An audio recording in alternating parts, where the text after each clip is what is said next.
Alors, on va commencer. Je laisse du coup la parole à Sylvain et à Philippe. Merci JC.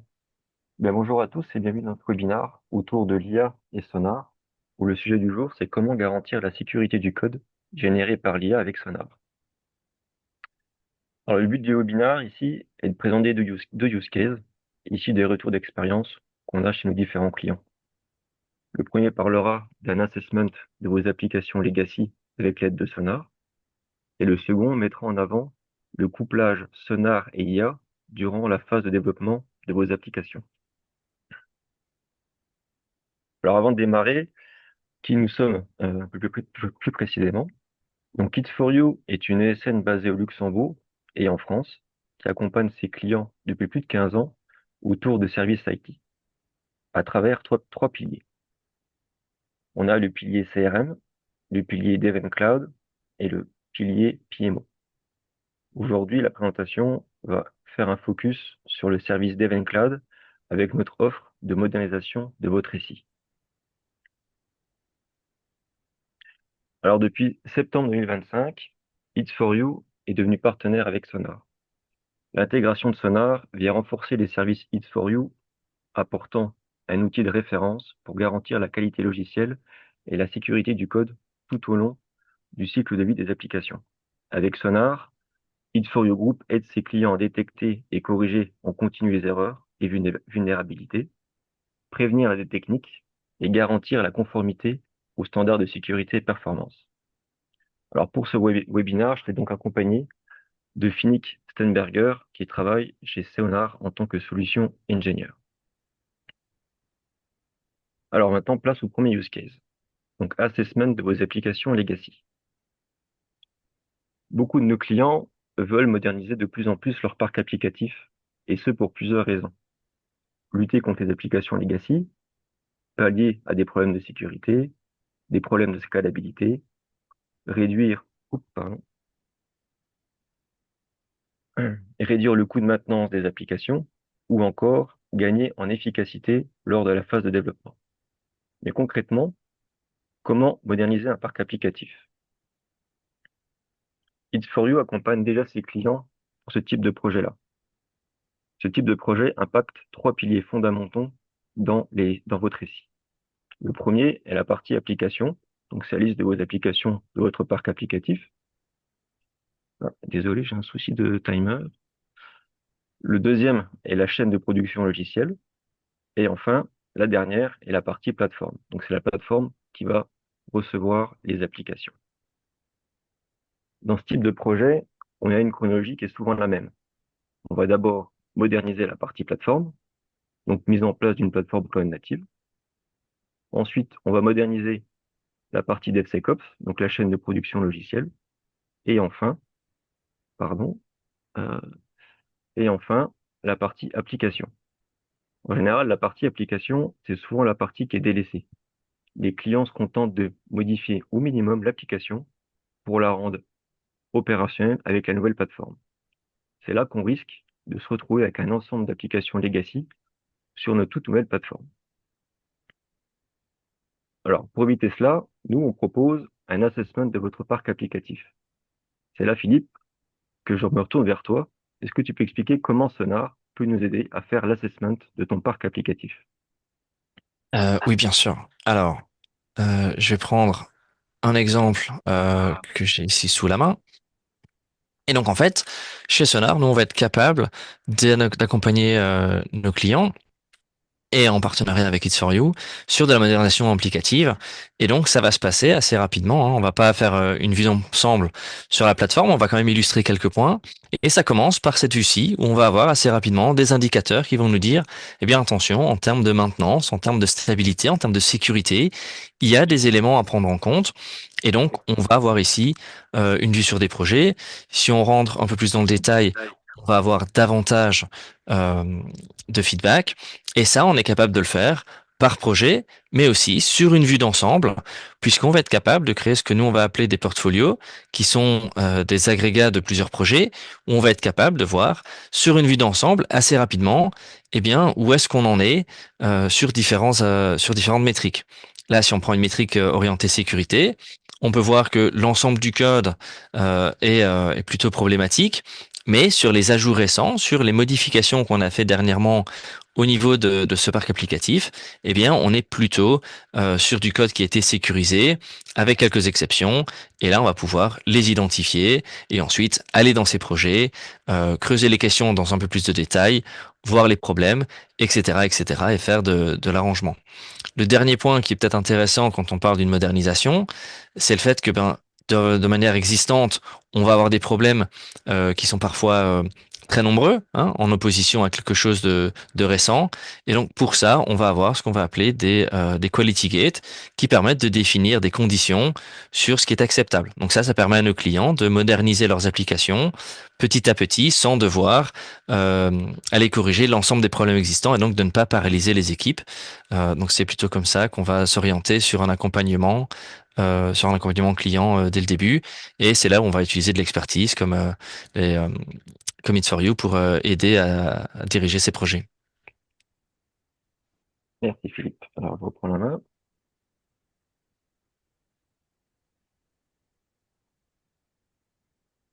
Vous voyez mon écran, Philippe? Euh, alors, Pas encore. pas encore. Ah,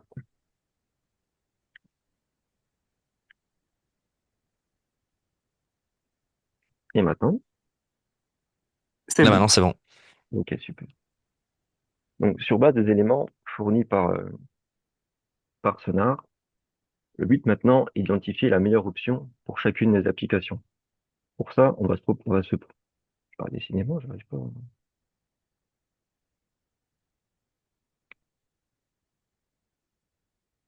Euh, donc pour ça, on va se reposer sur la méthode 6R. La méthode 6R, en fait, elle se repose sur 6 principes. Soit on fait un RIOS de l'application, donc on va la déplacer vers l'infrastructure cible, soit un replatform, soit un refactor, donc on va réécrire partiellement ou complètement l'application, souvent la solution la plus coûteuse. On va faire un retire, on va tout simplement supprimer l'application parce qu'on se rend compte qu'elle est obsolète ou non utilisée. Autre option, on va faire un retain, donc on la garde telle quelle sur l'infra actuelle, ou alors on fait un repurchase, donc on va remplacer l'application par une autre solution payante. Donc le but ensuite, c'est pour chacune de nos applications, identifier la meilleure option qu'on veut. Par exemple, l'application A, on va faire un replatform, application B, un rehost, application C et D, on choisit de faire un refactor. Une fois qu'on a fait la liste pour l'entièreté de nos applications, le but d'après est de faire un POC. On va choisir un échantillon hétérogène d'applications, donc divers criticités. Par exemple ici, décidément, je suis désolé. Euh, donc ici, on va dire pour l'application A, la méthode utilisée va être un replatform. L'application B, C et D, on va faire un refactor. Ensuite, on va faire un chiffrage. Donc nous, on propose de faire un chiffrage de type t-short sizing pour avoir différentes complexités. Et ensuite, derrière, on va pouvoir s'en servir en retour d'expérience pour la suite du projet. Donc là, Philippe, je me retourne encore vers toi. Maintenant qu'on va démarrer le projet, comment on peut s'assurer de voir l'évolution des KPI Sonar à travers soit l'IDE ou soit la CI/CD? Voilà. Donc là, on va pouvoir le faire de plusieurs façons. Hein. Donc si on reprend un petit peu là où on s'était arrêté tout à l'heure, on parlait de ces indicateurs projets, on parlait de ces indicateurs euh, au niveau du portfolio, mais on va être capable d'amener ces indicateurs de plus en plus près du développeur. Donc, par exemple, pour un projet donné, on va être capable de monitorer ou de scanner différentes branches et donc de voir bien, pas uniquement ce qu'on a en production, mais ce qu'on a en développement, des feature branch qui sont en cours de progression, mais aussi l'ensemble des pull requests ou des merge requests vont être analysables. Donc là, si j'en prends une, par exemple, on va voir que, eh bien, de ma branche feature dans ma branche main, si je poursuis mon développement et j'envoie mon merge, eh bien, je vais introduire toute une série de nouveaux problèmes. Je vais avoir des problèmes en termes de couverture, alors des problèmes en termes de dépendance tierce, que ce soit des licences ou des CVE. Je ne respecte pas les conditions qu'on s'est mises en place. Et donc là, je vais avoir un feedback. Ce feedback, je peux l'avoir au niveau de la plateforme. ce qui est très bien si je veux avoir une vue plutôt orientée team lead. Mais en tant que développeur en tant que tel, ça va être beaucoup plus intéressant si j'ai ça plus proche. Donc ici, typiquement, dans la pull request, alors aujourd'hui, je présente GitHub parce que c'est en général le plus répandu, mais on supporte GitLab, Bitbucket, Azure DevOps sans problème. On a ici un feedback et on voit très rapidement que Sonar vient décorer la pull request en disant attention, ce changement vient introduire des problèmes. Ne respecte pas l'ensemble des conditions. On n'est pas au niveau attendu. Hein. Dans certains cas d'ailleurs, on va même avoir de la décoration. Alors ici, on voit que c'est GitHub, mais derrière, ça reste du Sonar. Hein. C'est juste que GitHub vient annoter avec les alertes qu'on a remontées. Et donc ça permet aux développeurs d'avoir un feedback beaucoup plus tôt.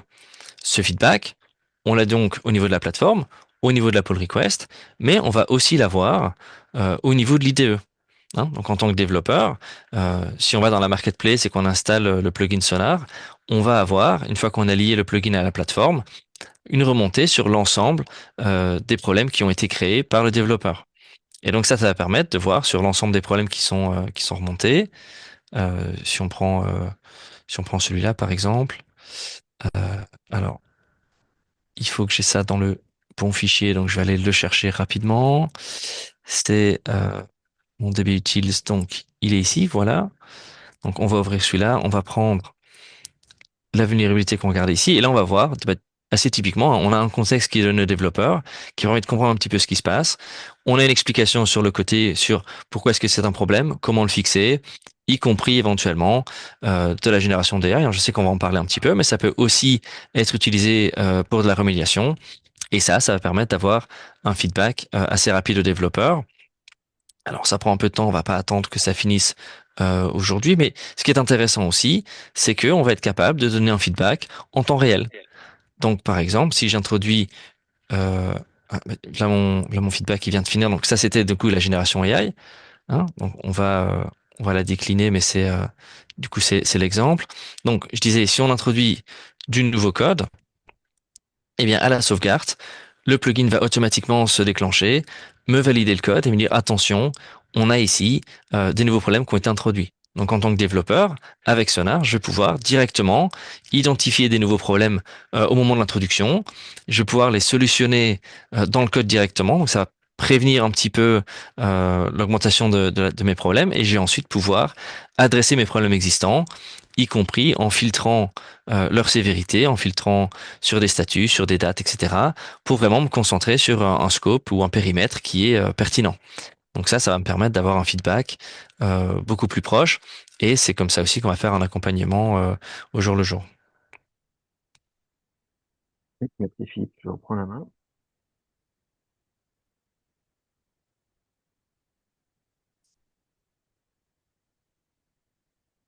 Est-ce que c'est bon pour toi Philippe? Tu vois mon Oui, écran? oui, on va dans l'écran, parfait. Super. Alors du coup, la prochaine étape maintenant, une fois que le POC est réalisé, l'idée c'est de lotir les prochaines applications en fonction des priorités projet. Donc on va se baser sur le retour d'expérience qu'on a du POC pour affiner notre chiffrage, et on va intégrer ça dans la roadmap projet fournie par le métier. À côté de cela, nous, on a encore trois points d'intention qu'on a identifiés. C'est bien identifier les dépendances qu'on peut avoir avec les projets métiers, avoir une stratégie très claire sur la gestion de votre production actuelle pour éviter des dépendances en termes d'environnement. Et le dernier point, c'est les évolutions fonctionnelles. En général, on est souvent tenté, lors d'un projet de technique, de rajouter une petite fonctionnalité ou corriger un comportement actuel. La réponse à ça est non, car plus tard, si on a des problèmes lors de la migration, ça va être compliqué d'identifier si le problème vient du changement minime que vous avez fait ou de la migration technique. Donc pour conclure rapidement ce use case, ce qu'on a vu en résumé, donc on a vu comment moderniser un parc applicatif en démarrant par une plateforme modernisée, une chaîne de production logicielle et enfin une méthode comment moderniser votre parc applicatif avec Sonar et un assessment. Donc le use case était très focus sur la partie application parce qu'on estime effectivement que ce troisième pilier est le plus changeant dans un SI en termes de life cycle. Aussi, c'est pourquoi, qu'en plus de l'intégration de Sonar dans votre écosystème, nous, on conseille aussi de revoir vos process guidelines en termes de qualité des livrables de vos équipes de développement. Donc, à savoir harmoniser la manière de développer certains principes avec vos équipes de dev, comment créer une ressource en DB, comment exposer une API, comment sécuriser une API, par exemple. Définir des procédures claires d'onboarding pour les développeurs et aussi définir des process de montée en compétence de vos équipes sur votre parc applicatif. Ça permettra de maintenir un code sain, maintenable et de réduire l'accumulation de dettes techniques, de revoir refaire le travail là dans quelques mois, quelques années. Donc voilà pour le premier use case. Maintenant, on va faire le deuxième use case, c'est comment réduire votre temps de développement. Ce use case-là est lié à un constat qu'on rencontre de plus en plus chez nos clients. Leurs projets engendrent de plus en plus des petites modifications dans plusieurs applications. Ce constat-là est souvent lié à des archis type microservices. Chaque microservice va avoir un scope fonctionnel bien défini et réduit. Et du coup, dans ce type de projet-là, le contre-effet, c'est qu'on va devoir modifier beaucoup de microservices et dans chaque microservice, on va faire peu de développement. À côté de ça, en général, la liste des applications est souvent partagée par des équipes différentes, soit des squads, des streams, des value chains, en fonction de l'orga que vous avez. Ça provoque ainsi qu'on va mobiliser beaucoup plus de ressources de développement pour pouvoir faire notre projet, alors qu'on a peu de développement par microservice. Pose les organisations ou les archi microservices, mais de se poser la phase de développement, la rendre plus petite avec ce type de projet. La réponse toute faite serait l'IA. On pourrait demander à un prompt d'effectuer une modification dans les applications. Étant donné qu'on a peu de modifications, ça s'y prêterait parfaitement. On pourrait automatiser des tâches répétitives et on aurait une assistance pour la correction et l'optimisation. Par contre, les inconvénients à ça, c'est des bugs ou des failles de sécurité. L'IA peut produire du code qui fonctionne dans un cas très simple, mais qui n'est pas robuste pour des scénarios beaucoup plus complexes. Si on se repose trop sur l'IA aussi, on risque de pas comprendre le code généré, ce qui complique la maintenance et le débugage. Et enfin, en termes de sécurité, le code généré peut inclure des librairies qui peuvent être non conformes ou des pratiques qui respectent pas les standards de. Du coup, pour compenser tous ces inconvénients, il faudra très vite redoubler d'efforts en termes de code review, analyse, debugging, pardon. Et là, on va retomber dans le constat initial. On va devoir mobiliser beaucoup plus de ressources pour peu de développement. Et au final, notre phase de développement ne sera toujours pas réduite. Alors, pour pour ce cas pratique, je donne la main encore à Philippe, qui va nous présenter comment rendre avec Sonar et l'IA plus efficaces les phases de développement. Ouais. Alors là, pour le coup, on va prendre un exemple sur un outil comme Cursor, hein. Donc, ce qu'on va faire ici, c'est on va garder le même projet qu'on utilisait tout à l'heure. Alors, on a un petit MCP serveur chez Sonar qui va être utilisé pour une conversation agent à agent. On va voir ça tout de suite. Mais donc, typiquement, on va prendre un prompt ici, pas très compliqué, mais qui demande tout simplement à avoir une nouvelle méthode dans ma classe DBUtils, hein. Donc, on va juste rajouter une nouvelle fonction. On va fournir quelques requirements en termes de alors là, qu'est-ce qu'il faut que la fonction puisse faire. Et on va enlever la dernière partie qui demande la vérification. On va juste cette fois-ci utiliser les AI. Et donc, voilà, on lance la prompt. Cursor va faire son travail, hein, il va utiliser de l'AI. Alors là, j'utilise Cursor pour la facilité aujourd'hui. Ça marche pareil si on a un GitHub Copilot dans VS Code, etc. Et là, on voit, eh bien, il y a une première modification qui est faite. Voilà, une suggestion, hein. Et on voit que la fonction proposée ici utilise une concaténation de string. Et ça, euh, c'est typiquement une erreur. Hein, donc là, on va avoir un problème d'injection SQL. On voit d'ailleurs aussi, hein, il y a certaines surlignements. Donc on voit directement Sonar, le plugin, qui va détecter des erreurs, qui va détecter euh, des problèmes qualitatifs, des problèmes de sécurité, qui disent attention, cette fonction n'est pas bonne. Donc là, Cursor me dit voilà, j'ai fini, j'ai fait ce que tu m'as demandé, c'est prêt à être envoyé en production. Voilà, hein, on est prêt pour un déploiement en production. Et là, eh bien en fait, pas du tout. Donc là, ce qu'on peut faire, c'est on peut garder la même approche et on va dire, eh bien, cette fois-ci, on va prendre le même prompt, mais en bas, on va lui demander, utilise l'agent Sonar et parle avec l'agent. Discutez entre vous, mettez-vous d'accord, mais faites-moi un code qualitatif. Donc on relance le même prompt et cette fois-ci, eh bien, on va avoir un résultat qui va être complètement différent. Euh, on va avoir un résultat qui va être complètement différent puisque bon, ouais, ça va tourner. À un moment donné, voilà, on va appeler ici l'agent Sonar. Donc, curseur va demander à Sonar, est-ce que tu peux valider le code que j'ai envie de présenter au développeur parce que il est pas, est-ce qu'il est qualitatif? Et là, ben, Sonar va répondre, il va y avoir un petit peu d'aller-retour et on va avoir maintenant une version ici euh, qui ben, adresse l'injection SQL qu'on avait identifiée tout à l'heure. Donc à ce niveau-là, il y a déjà une amélioration et le code va être cette fois-ci proposé sans problème. C'est ce qu'on va avoir ici maintenant dans un instant. Voilà, c'est en train d'arriver, ça réécrit la classe. Voilà, on la voit ici et maintenant l'ajout est complètement différent. Et là, tout ce qu'on a fait, c'est de dire, eh bien, on a la plateforme Sonar, il y a un agent, on va faire en sorte que les AI discutent entre elles. Et là, maintenant, on a un retour ici qui est sécurisé, dans lequel il n'y a aucun problème. On n'a aucun surlignement, tout est OK, et on peut déployer. Donc ça, c'est un des premiers usages.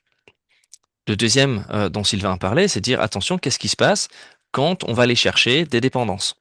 Donc là, cette fois-ci, on va faire quelque chose d'un peu différent. On va dire, tiens, on aimerait bien rajouter du login. Hein, c'est toujours intéressant de savoir ce qui se passe.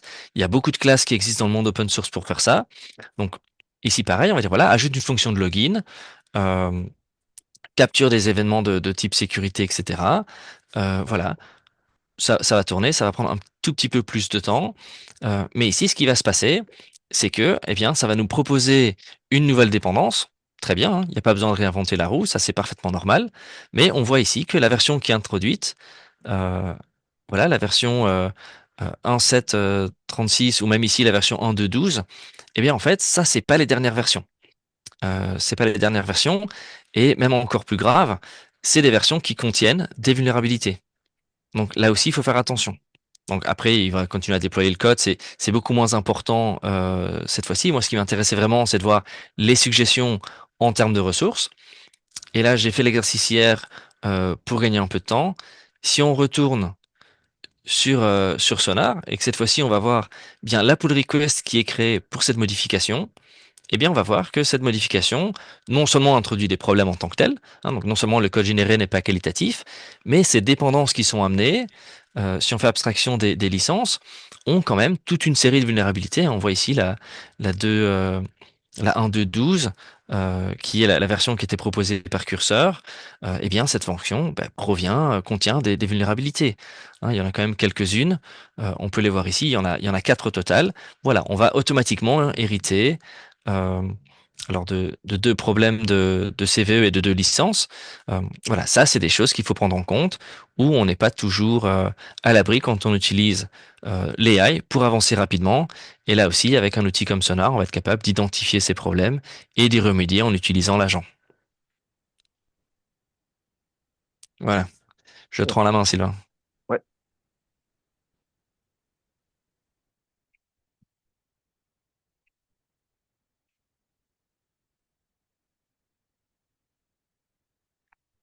c'est bon pour l'écran, Philippe? C'est bon pour l'écran. Ok. Merci Philippe pour la petite démo.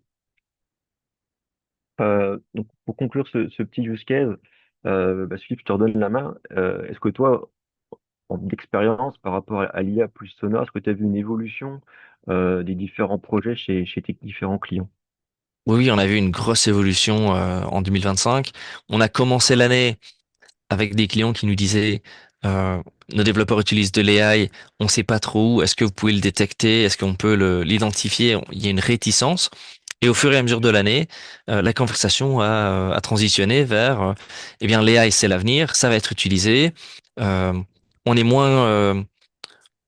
on est moins concerné par le modèle utilisé, mais plutôt sur comment le modèle est utilisé et quel est l'impact sur la qualité du code.